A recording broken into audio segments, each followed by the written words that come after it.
हमारे विभिन्न ज्ञानवर्धक कार्यक्रम देखने के लिए आप हमें अभी सब्सक्राइब करें, बेल आइकन को प्रेस करें ताकि आप देख सकें हमारा कार्यक्रम सबसे पहले। और अधिक जानकारी के लिए फेसबुक पेज को लाइक करना न भूलें। जय मां इंद्राक्षी। इंद्राक्षी धाम में दर्शकों आप सभी का हम हार्दिक स्वागत करते हैं।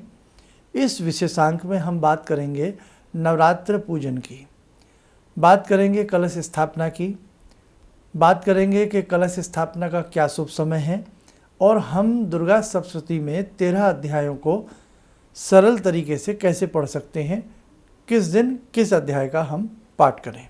आइए,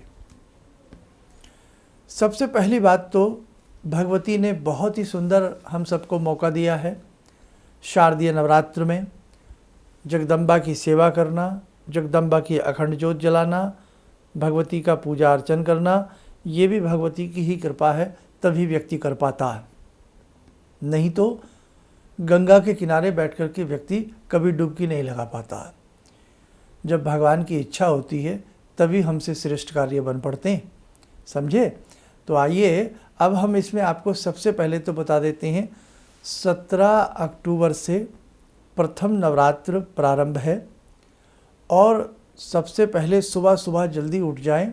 पूजा पाठ के लिए समय चाहिए होता है, इसलिए थोड़ा सा उस दिन जल्दी उठें और अपने सभी कार्यों से निवृत्त होकर के स्नान आदि करके भगवती का अच्छे से जो भी आप पूजा का दरबार बनाते हैं अच्छे से बनाएं, साफ़ सुथरे तरीके से बनाएं। और यहाँ बीच में अपनी बात को रोक करके एक बात कह देना चाहता हूँ, ये कार्यक्रम उन साधकों के लिए है जो बिल्कुल साधारण तरीके से भक्ति करते हैं। ये किसी कर्मकांड विशेषज्ञ के लिए कार्यक्रम नहीं है। क्यों? क्योंकि उनको तो सारी विधियाँ पता होती हैं, वो तो एक एक चीज़ को अपने हिसाब से कर लेते हैं। तो कहीं वो लोग ये ना कहें कि भाई ऐसा तो नहीं होता, वैसा तो नहीं होता। तो इसलिए ये कार्यक्रम उन लोगों के लिए है जो बिल्कुल साधारण तरीके से पूजा करते हैं और जिन्हें कर्म कांड नहीं आता है, ठीक है। क्योंकि आजकल बड़ा सारी बातें समझा करके बात की जाए पहले ही तो बड़ा अच्छा रहता है। तो हमारे इंद्राक्षी चैनल को हमको देखने वाले जितने भी साधुगण हैं, साधक लोग हैं, सबको मेरा बहुत बहुत साधुवाद और भगवती की कृपा सभी के ऊपर हो। इस नवरात्र में माँ जगजननी आपके घर में पधारें और आपके बालकों को, आपको, आपके खेत खलियानों को, सभी को उनका बहुत शुभ शुभ आशीष प्रदान हो। तो हमने कहा था कि दुर्गा सप्तशती का ग्रंथ आपके पास होना चाहिए। दुर्गा सप्तशती का जो ग्रंथ है ये गीता प्रेस का लें, गोरखपुर गीता प्रेस उत्तर प्रदेश, ठीक है। बाहर बैठे जितने भी हमारे साधक हैं आउट ऑफ इंडिया, वो इसकी PDF फाइल ले सकते हैं, चाहे हिंदी वाली ले लें, संस्कृत से हिंदी वाली ले लें, कई इसके वर्जन आते हैं, वो आप लोग देख लें। अब अच्छे से भगवती का दरबार बना करके हम जो कलश की स्थापना करते हैं, मिट्टी का हो या पीतल का हो या तांबे का हो, कॉपर हो, ब्रास हो, किसी भी चीज़ का हो सकता है, स्टील नहीं होना चाहिए। और हम खेतरी भी इस बार बीज सकते हैं। खेतरी किसको कहते हैं? जयंती को, जो हम जौ बीजते हैं, इसको जयंती कहा जाता है। इसके लिए 16 अक्टूबर की शाम को 50-100 ग्राम जौ पानी में भिगो देना। 16 अक्टूबर की शाम को 50-100 ग्राम पानी में जौ भिगो देना। और जो मैंने एक एपिसोड में सामग्री लिखाई थी वो सारी आप ले आना, वो हमारा एपिसोड देख लेना पूजन सामग्री का, सारा सामान उससे देख करके ले आना। सुबह नहा धो करके भगवती का अच्छे से दरबार लगाएं, भगवती की फ़ोटो सामने रखें। और सबसे पहले आपने अगर खेती बीजनी है यानी कि जौ रोपने हैं तो आप एक मिट्टी का ऐसा कोई बड़ा सा पात्र ले लें और उसमें बालू रेता जो होती है वो ले लें या शुद्ध मिट्टी ले लें।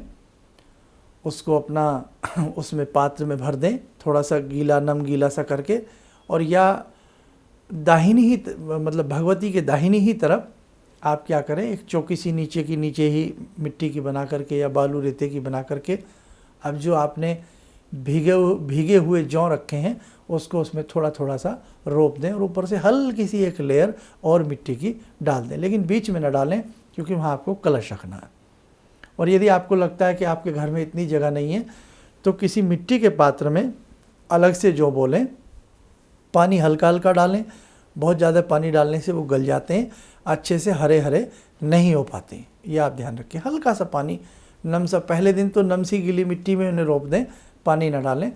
जहाँ ज़्यादा गर्मी हो तो हल्का सा शाम को पानी का ऐसे छींटा कर सकते हैं। और जब आप जौ बीज रहे हों, जय भगवती, जय दुर्गा, जयंती मंगला काली, कुछ भी आप अपने मन में पढ़ रहे हो, अखंड ज्योत जलानी है। हमने एक अखंड ज्योत का कार्यक्रम बनाया हुआ है, उससे आपको बहुत सारी बातें पता लगेंगी। अखंड ज्योत पर हमारा नाम डाल करके कार्यक्रम सुन लें।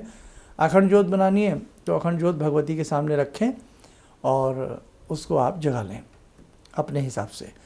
अब आपको क्या करना है, जैसे हमने, अगर आपको जहाँ हमने खेती बीजनी है उसके बीच में ही हमने कलश रखना है तो कलश वहाँ आराम से रख दें, कलश के मुंह पर कलावा बांध दें और स्वास्तिक उस पर हम अच्छे से बना दें। अब हम एक शुद्ध जल ले लें, थोड़ा उसमें शुद्ध जल डाल दें, गंगा जल डाल दें, चांदी का सिक्का या 1 रुपये का सिक्का डाल दें, हल्दी की गांठ डाल दें, सुपारी डाल दें, एक पान का पत्ता हम उसमें डाल दें, ठीक है।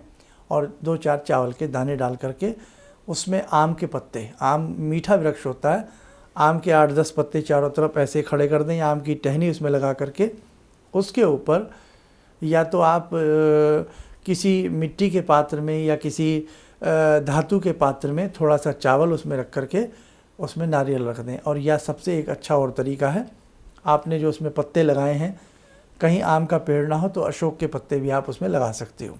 अशोक का पेड़ हर जगह मिल जाता है।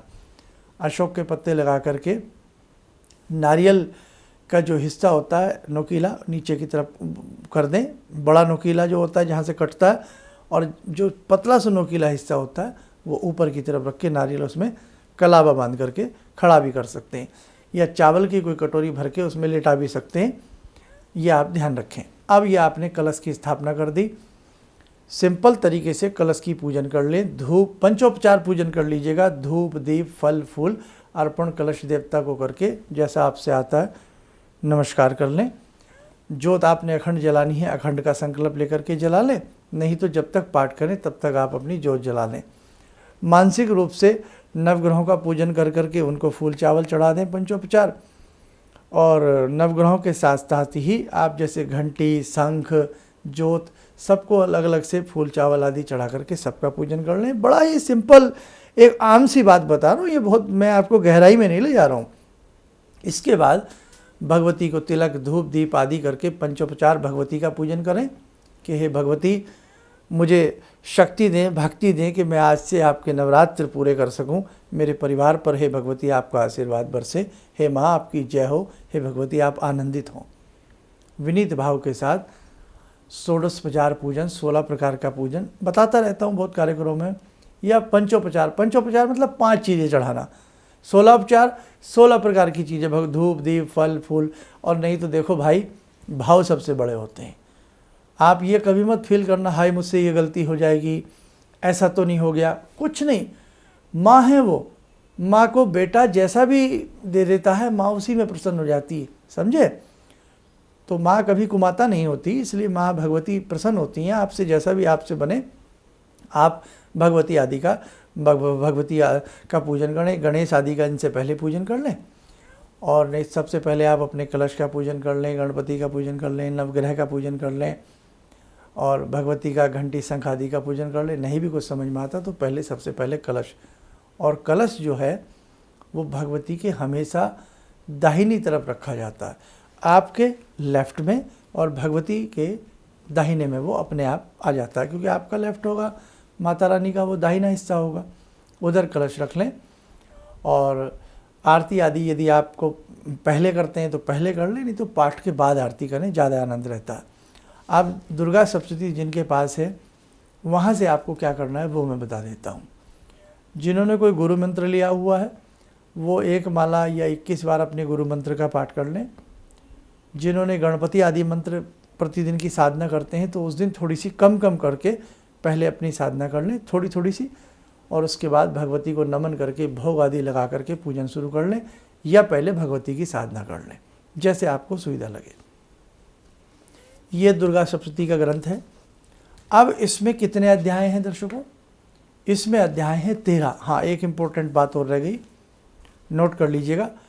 कलश की स्थापना हमें कितने बजे करनी है 17 अक्टूबर को? ये बहुत इम्पोर्टेंट सवाल है, कापी में नोट कर लीजिए या बाद में कर लेना देख करके वीडियो। सुबह 7:30 बजे से लेकर के 9 बजे तक, बहुत ही प्यारा समय है। सुबह 7:30 से 9 बजे तक शुभ की घड़ियां हैं, दिन के चौघड़ियों में शुभ की घड़ियां हैं। 7:30 से 9, ध्यान रहेगा, बहुत अच्छा समय है।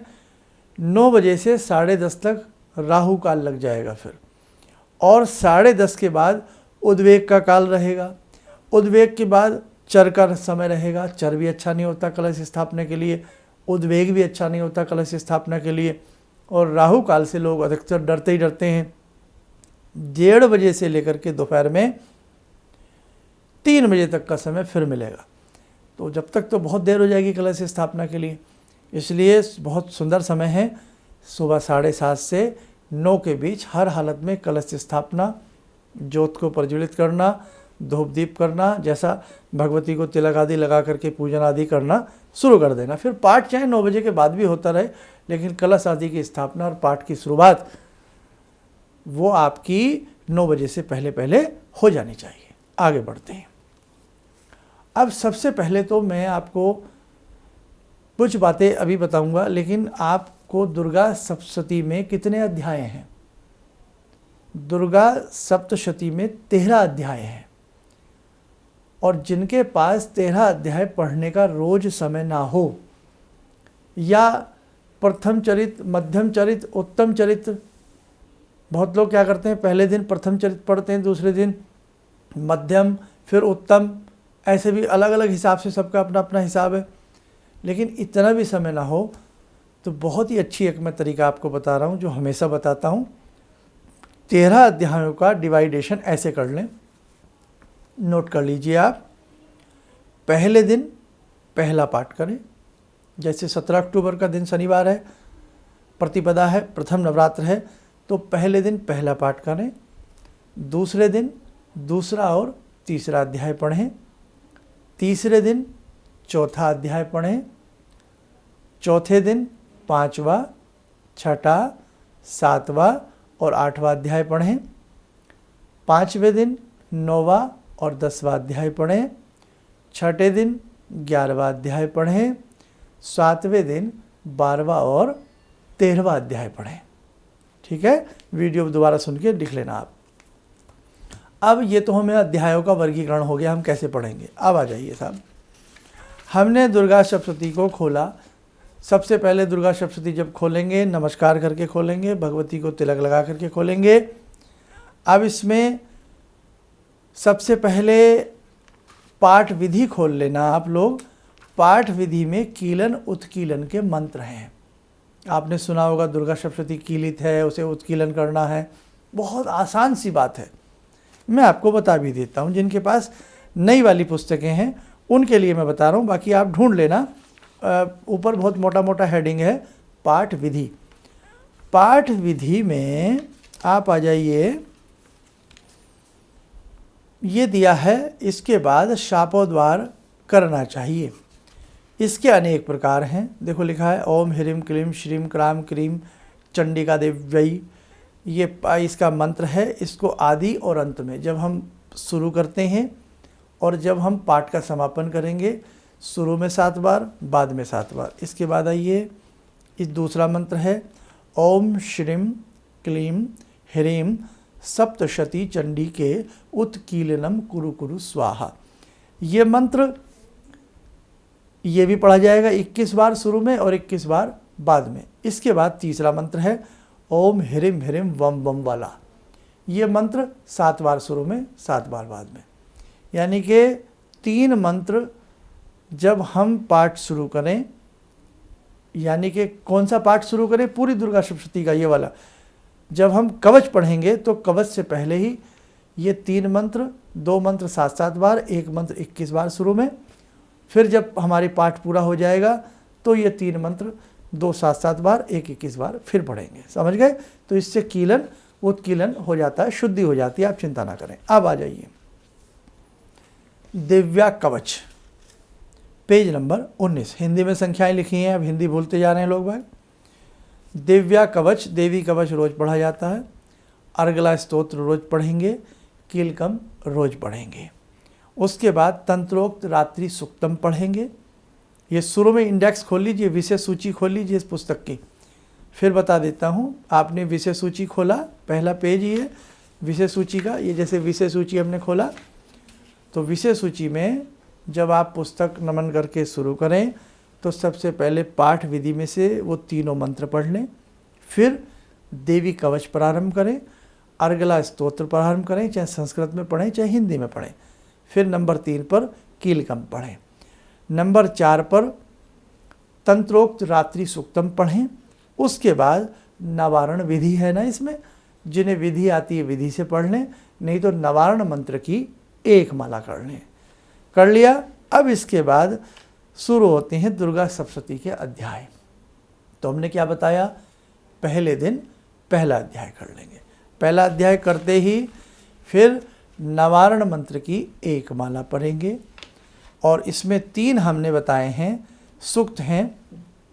देवी सूक्तम, और देवी सूक्तम तंत्रोक्त देवी सूक्तम है, तो तंत्रोक्त देवी सूक्तम आप इसमें पढ़ें तो ज़्यादा अच्छा है। ऋग वेदोक्त देवी सूक्तम है, आप तंत्रोक्त पढ़ें, या देवी सर्वभूतेषु शक्ति रूपेण वो वाला। तो इसमें तंत्रोक्त देवी सूक्तम पढ़ें, बहुत अच्छा रहेगा आपके लिए। अब उसके बाद 3 रहस्य हैं। ये 3 रहस्य आप पहले दिन पढ़ लें, अगर रोज़ समय है तो रोज़ पढ़ लें, नहीं तो पहले दिन और अष्टमी या नवमी जैसे आप करते हैं तब इसे पढ़ सकते हैं। उसके बाद समय है, भगवती के 32 नाम हैं 8 नंबर पर, और उसके बाद 10 नंबर पर सिद्ध कुंजी का स्तोत्र है, वो पढ़ सकते हैं। इतना करने के बाद फिर वही 3 मंत्र जो मैंने बताए, 3 मंत्र बाद में करके आरती आदि करके क्षमा प्रार्थना करके आज का पाठ पूर्ण हुआ। फिर हल्का सा दोबारा बता देता हूँ, हल्का सा फ्रेश माइंड से मेरी बात सुनो, समझ में आ जाएगा। पुस्तक खोली, नमन किया, नमस्कार किया, भगवती का पूजन हम कर ही चुके हैं। पूजन करने के बाद सबसे पहले वो 3 मंत्र कीलन उत्कीलन वाले पढ़े, कवच पढ़ा हमने। और ये आप इंडेक्स से देख लेना, सारी चीज़ें विषय सूची से आपको पता लग जाएंगी। हमने कवच पढ़ा, अर्गला स्तोत्र पढ़ा, कीलकम पढ़ा, फिर हमने तंत्रोक्त रात्रि सूक्तम पढ़ा, नवारण मंत्र ऐं ह्रीं क्लीं चामुंडाय विच्चे की एक माला पढ़ी। फिर हमने पहले दिन पहला पाठ करेंगे, दूसरे दिन दूसरा और तीसरा करेंगे, वो आपको क्रम बता ही दिया मैंने। अब जैसे पहला दिन है तो पहला पाठ करने के ठीक बाद नवारण मंत्र की फिर एक माला की जाती है, पाठ के बाद एक माला करेंगे। फिर तंत्रोक्त देवी सूक्तम पढ़ेंगे। उसके बाद अगर तीनों रहस्य पढ़ना चाहें तो पढ़ सकते हैं, नहीं तो लास्ट वाले दिन पढ़ लेना। दुर्गा जी के 32 नाम पढ़ना चाहें पढ़ सकते हैं, सिद्ध कुंजी का स्तोत्र पढ़ना चाहें पढ़ सकते हैं, आपकी इच्छा है। और फिर तीनों मंत्र वो शुरू वाले कीलन उत्कीलन वाले करके आपका पाठ आरती करके पूर्ण हो जाता है। क्षमा प्रार्थना जरूर मांगना। लेकिन एक चीज़ आपको बता दें, अब जैसे पहला दिन हो गया, अब दूसरे दिन दूसरा और तीसरा अध्याय पढ़ा जाएगा, लेकिन शुरू की ये चीज़ें रोज पढ़ी जाएंगी। कौन कौन सी? कवच, अर्गला स्तोत्र, कीलकम, रात्रि सूक्तम, नवारण मंत्र की एक माला। आज जैसे दूसरा दिन है तो दूसरे दिन भी ये सारा पढ़ा जाएगा।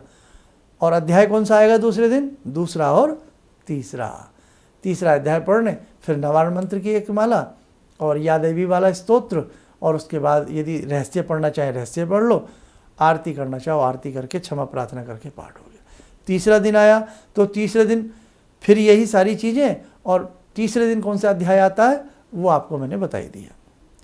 तो ये इस प्रकार से हम दुर्गा सप्तशती संक्षिप्त विधि से कर सकते हैं, जिसका पूर्ण फल मिलता है। और एक चीज़ और बताऊं, प्रोग्राम लंबा ना हो जाए इसलिए मुझे भी बड़ा सोच के बोलना पड़ता है। आप परेशान मत होना, जैसा आपसे बने आप वैसा करो। हमारा सुबह 7 बजे कार्यक्रम आता है, उसे रोज़ देखते रहना, उसमें रोज़ गाइडेंस देता रहूँगा कि आज कौन सा अध्याय पढ़ना है। ये भी आपके लिए एक सुविधा कर दूँगा, रोज़ बताता रहूँगा, क्योंकि हमें पता है जितनी संसार में भक्ति करने का हम लोगों को मौका मिल जाएगा ना मेरे दर्शकों, उतना हमारे लिए अच्छा है। और यदि जो मेरे साधक, जो मेरे दर्शक दुर्गा सप्तशती नहीं पढ़ सकते, तो वो केवल रोज़ चलते फिरते उठते बैठते भाई पूजा पाठ तो आप सुबह कर ही सकते हो ना, भगवती को धूप दीप आदि चंदन आदि लगा करके, फूल आदि चढ़ा करके, फल फूल जो भी आपकी श्रद्धा है, मिष्ठान आदि चढ़ा करके पूजा करें। और केवल निवारण मंत्र पढ़ सकते हैं आप, ऐं ह्रीं क्लीं चामुंडाय विच्चे।